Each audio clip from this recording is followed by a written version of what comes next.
Good evening, everybody. You're watching America First. My name is Nicholas J. Fuentes. We have a great show for you tonight. Very excited to be back here with you tonight on Friday. We have a lot to talk about tonight, lots to get into. Big show. It's another slow day. The tuckercaust continues. The tuckercaust. 6 million replies. 6 million think pieces. Why did he conduct the interview? Many survivors of the tuckercaust. So we'll carry on our coverage of that. Our featured story is all about Megyn Kelly's interview with Ben Shapiro today. Interesting. Yesterday, Megyn Kelly interviewed Tucker Carlson, got a little firsthand account. His first public appearance and a little live reaction from him about all the fallout from the interview. We covered it yesterday. And now today, Megyn Kelly did a live show with Ben Shapiro to get his reaction to all of it. And man, he read her the riot act. Nothing is ever good enough for these people. Oy vey, Megyn. Your friend Candace Owens, she's gonna get us all killed. She says Charlie Kirk got killed by Israel. It's like, buddy, you're not helping your cause. You're not helping yourselves. These people are on your side. Megyn Kelly is on your side. But it's just not good enough. Nothing's ever good enough for these people. So we'll talk about it. He gave her a lecture and interrogated her. I'm not making it up. He interrogated her because she won't disavow Candace Owens. He interrogated her because she won't press Tucker Carlson. And I think the whole country is sick of Ben Shapiro. I think the entire United States of America has had it right up to about here with Ben Shapiro. We've had it up to here with you, little guy. I think we're all ready for Ben Shapiro to go back home to Israel. Am I right? One's in the chat if Ben Shapiro should be denaturalized and deported to Israel. Can we get that trending? Can we get that going? This little guy has got to go home. Little man, it's time for you to go home to Israel. We don't want you here. He goes around saying, I need security everywhere I go because everyone hates me. Well, go live in Israel. You'll be greeted like a hero. It will be a hero's welcome when you return to Israel. They'll play trumpets in the streets. You'll have all of the matzo ball soup, whatever the fuck that you want. Get out. Fake American. Ben Shapiro is not American. Can we just get that straight? You have forfeited your right to call yourself American. You're not one. You don't care about America. You don't care about Americans. You're not America first. He said in an interview once, the number one guarantor of my loyalty to the United States is Israel. Go there. Go there then. Go home. What's stopping you? Just don't come back next time. Next time you're in Israel hanging out with the war criminal. Next time you're over there hanging out and jacking off the war criminal. Just stay. You and your Jewish wife and Israeli kids. I think she's Moroccan, actually. I don't think she's Israeli, but I think she's like Moroccan Jewish. Just stay there next time. Seriously, fuck out of here. This is the United States. Anyway, so we'll talk about little Ben. We'll talk about little Ben runs and hides. Little Ben runs and hides, doesn't want to debate, screaming and yelling, cancel everybody. Okay, buddy. We'll talk all about that. According to Patrick Bet-David, Ben Shapiro was supposed to be interviewed on Valuetainment, but he canceled after they interviewed me. So Shapiro was booked for the PBD podcast, the Patrick Bet-David show, but he canceled when he found out that I was on their show. And PBD is not happy about that. Well, welcome to my world, my friend. Welcome to my world. Welcome to my universe. We'll talk all about that. We'll also talk about the continued fallout at the Heritage Foundation. You'll never guess what happened. You're going to be shocked when I tell you this. Are you ready? You guys are going to be absolutely surprised about what I am about to tell you. So, you know how the Heritage Foundation president came out and defended Tucker, and then he was forced to apologize 6 million times in front of the board members on Zoom, in front of the staff members at a meeting, and then in a groveling apology video on Twitter? Remember all that? Yeah, well, it turns out that wasn't good enough. The Jews don't consider any of that to be a real apology. And so the National Task Force for Combating Anti-Semitism, nevertheless, has withdrawn from the Heritage Foundation. They have terminated their partnership with the nonprofit, and they will be housed somewhere else. And later in the year, they will be putting on a conference on right-wing anti-Semitism. Is that surprising? Are you shocked? Wait, but I thought Kevin Roberts apologized. I thought he apologized on Zoom and to the staff and at Hillsdale and on Twitter. I thought he apologized for the anti-Semitic trope to use the word venomous. Yeah, well, it turns out apology not accepted. The Jews have rejected the apology. It wasn't good enough, wasn't enough, so they're out anyway. They're done anyway. And so they are canceling their partnership with Heritage and they're going somewhere else. They're the best. A treat, really. Go figure. So think of it. Heritage Foundation is a dying nonprofit because this is a Reagan-era think tank, and in the era of Trump, they're losing market share to Claremont and to other nonprofits.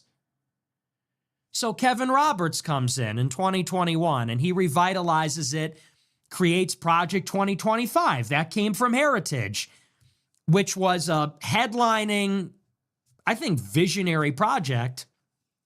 So he really brings it back. And he's working with the Jews. The Jews are writing their foreign policy doctrine. The Jews are writing Project Esther at Heritage. It's going great. Well, he doesn't race to condemn his best friend. He alienates the Jews. He apologizes for it. He alienates everybody else. It's still not good enough, and the Jews still hate him, and he's probably going to get fired anyway. These are the wages of apologies. Every single time, this is what happens. This is why you never apologize. And by the way, I want to say something about this in particular, just before I forget. A lot of people, like Dave Smith in particular, Dave Smith has been going around, and I like Dave. I'm not trying to start drama with him again, but I saw Dave Smith did a show with that Clint Russell guy this week, and he said, why doesn't Nick Fuentes take back all the horrible things he said, like about Hitler? And first of all, I don't think it's that horrible, actually. I don't know why you're all offended. I thought you're a comedian. I don't think it's that bad. That's number one. Number two, this is why. Why will I never apologize? Why will I never do that? Because when you are dealing with the Jewish mob, when you're dealing with these Jewish gangsters, they're never operating in good faith. Know that. Understand that. Bank that. When you're dealing with Ben Shapiro, Mark Levin, Josh Hammer, these guys are gangsters. They're crooks. These guys are liars, and they are never operating in good faith. You think the Anti-Defamation League and the SPLC, you think these people operate in good faith? You think they're honest? You think they're looking for a sincere apology? They're not. They are looking for submission. They are looking for humiliation. Shapiro and the ADL and Mark Levin put the screws in anybody that is critical or contrary to the Jews in Israel. They destroy your reputation. They lie about you. They make things up. They try to hurt your career any way they can. And they do this not because they want you to see it their way, not because they want a sincere apology. They want you to bow down. They want you to submit and surrender. They want you to acknowledge that they are in charge of you. They are our moral betters. They are the boss, and we are supposed to defer to them and kowtow and kiss the boot. That's what that's about. That's what they did to Kyrie Irving. That's what they did to Ye. That's what they did to Mel Gibson. That's what they do to everybody. Give us $1 million to the ADL, and we want an apology and a book report from the Holocaust Museum. This is why I will never apologize. This is why you should never apologize. Because these people hate you. They hate you. They don't care about your well-being. And they're not looking for an apology. They're looking for submission. And I will not give that to them. I would rather die. And that's the difference. Kevin Roberts gave them an apology. And look at what an idiot he looks like. Everybody, look at the clown. Look at the absolute fool, Kevin Roberts. Look at how he humiliated himself like a bitch. Go and watch his apology video. Watch it on repeat. Look at how this old, bald, white man got on a camera and groveled like an imbecile. The false humility, the shrugging. He goes, I own up to it. I made a mistake. I said venomous coalition. That's an anti-Semitic trope. I need to be better. And they didn't accept the apology. It wasn't good enough. He's been doing that for a week. For a week. He was on a Zoom call with the board on Monday. He was in an all-staff meeting, which got leaked to the whole internet earlier in the week. He has been doing that little routine for an entire week. Embarrassing himself. And look at where that got him. Did they accept the apology? No. Did they relent? No. Is his job safe? No. None of them are letting up. People are resigning. People are leaking communications. He is still being attacked. He's getting read the riot act by foreigners and his own staff. Everybody look at Kevin Roberts, the week's idiot. This is the idiot of the week, and you should be embarrassed. You should feel like a cuck. You should feel like a bitch that you did that. This is why we never apologize. This is why we never play these games, because we are in a war. We are not on the same side. Do not kid yourself. These people that put Israel first, they are deadly serious. They keep the frame. They're not friendly. They're not mirroring your body language. They're not mirroring your language. They're not trying to appeal to you. They're not trying to meet you where you are. They're not empathetic or sympathetic. Yoram Mazzoni flew to D.C. to be the probation officer because you committed the great crime of not condemning a vile anti-Semite. These people are not our friends. They're not our allies. We cannot work with them. If you're an Israel first, psycho, lunatic Jew that is hysterical and paranoid, you think you're living in the Fourth Reich, you are not friends with us. You're not America first. You're not even Christian. So we're not on the same team. We're actually set against each other. And when you're set against an enemy, and they know exactly what they're about, and they're serious, and they're fighting you, and they're trying to defeat or submit you, you don't apologize to people like that. You don't show them that your hand is empty. You don't show them that you're unarmed so that they can cut you and stab you. You don't say, hi, Ben Shapiro, I'm sorry. All you're going to get is cut. All you're going to get is stabbed. Metaphorically speaking, when he tried to embrace an enemy like that.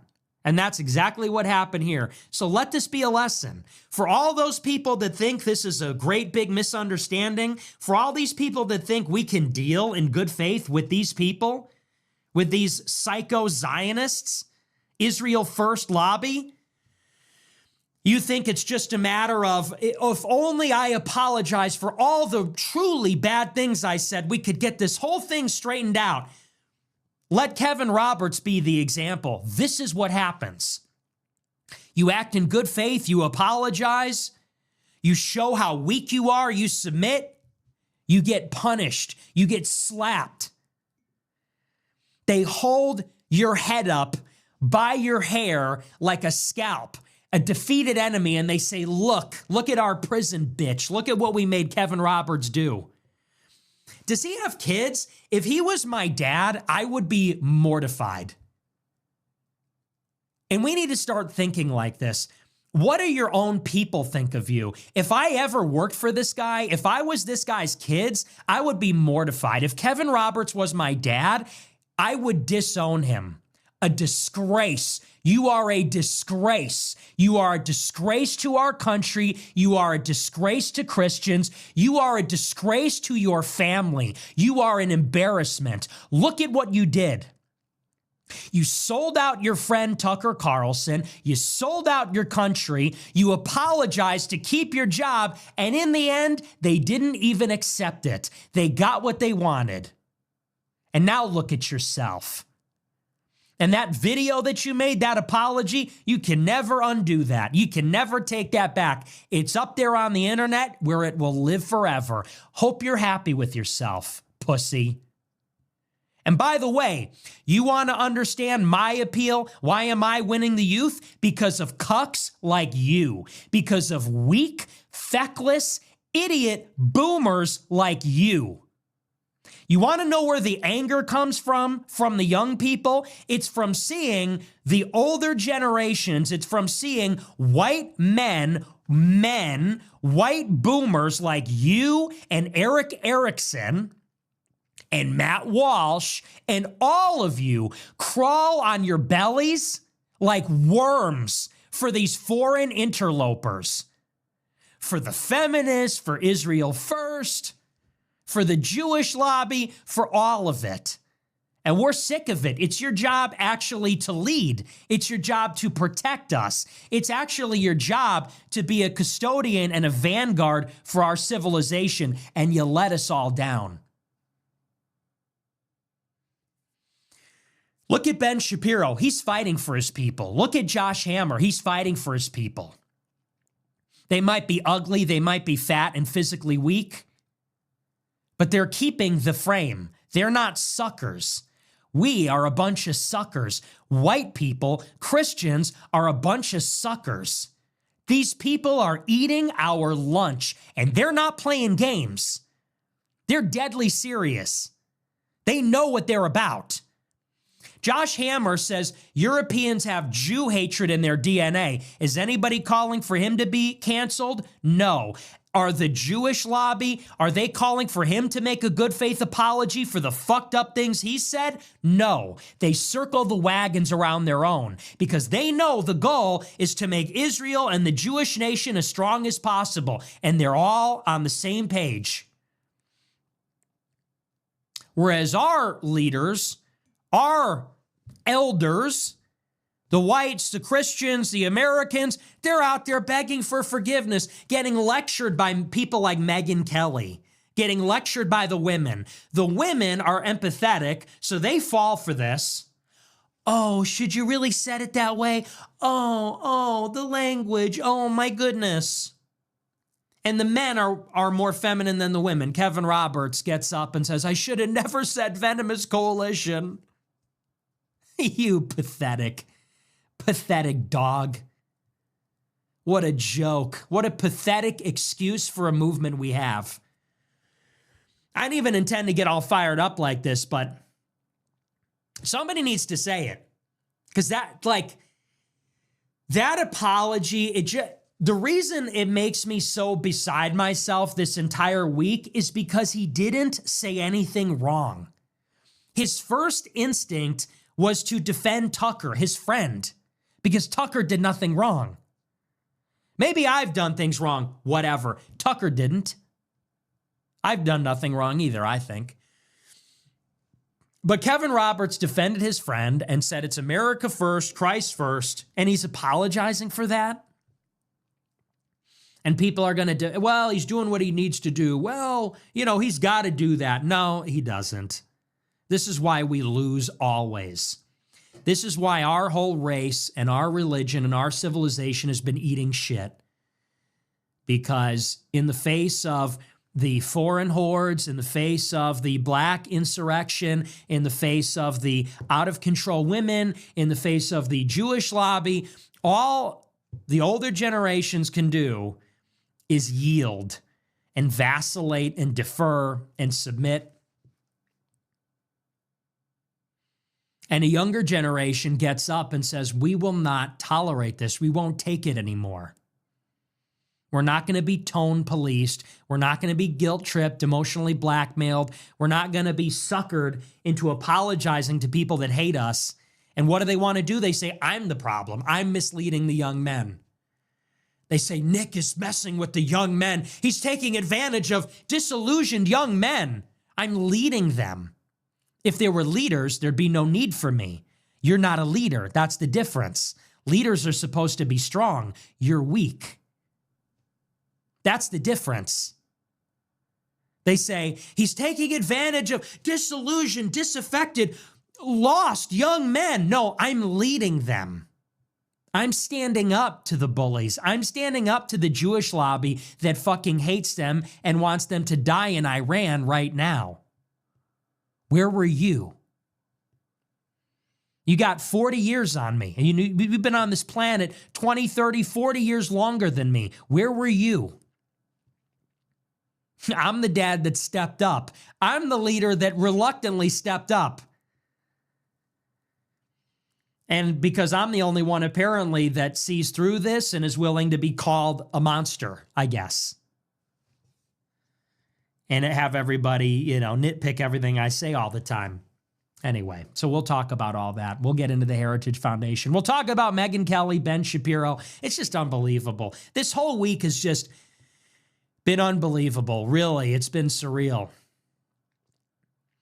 And the timing couldn't be better with the election on Tuesday. And it's like I said on Tuesday, you look around at what is happening in the country, the chaos, the shootings, World War III, the bankruptcy, the affordability crisis. And the Republican Party is convulsing because the Jews are throwing a temper tantrum. Jonathan Greenblatt of the ADL is demanding that the president weigh in on the interview. Really? We're in a government shutdown. They're going to take food benefits from 40 million people because they don't want to give Obamacare subsidies. We're in the middle of a war in Venezuela or Nigeria. We can't make up our mind. And the Jew president of the ADL wants him to weigh in on my interview with Tucker Carlson. And everybody's just allowing this. Everybody thinks this is normal. This is okay. They say I'm the one that's not serious. I think all of you are not serious. All right, but we're going to move on. We're going to get into it. Before we do, I want to remind you to smash the follow button, smash the like button, leave a comment. Let me know what you think about the show. Man, this show has been intense lately. I'm fired up this week.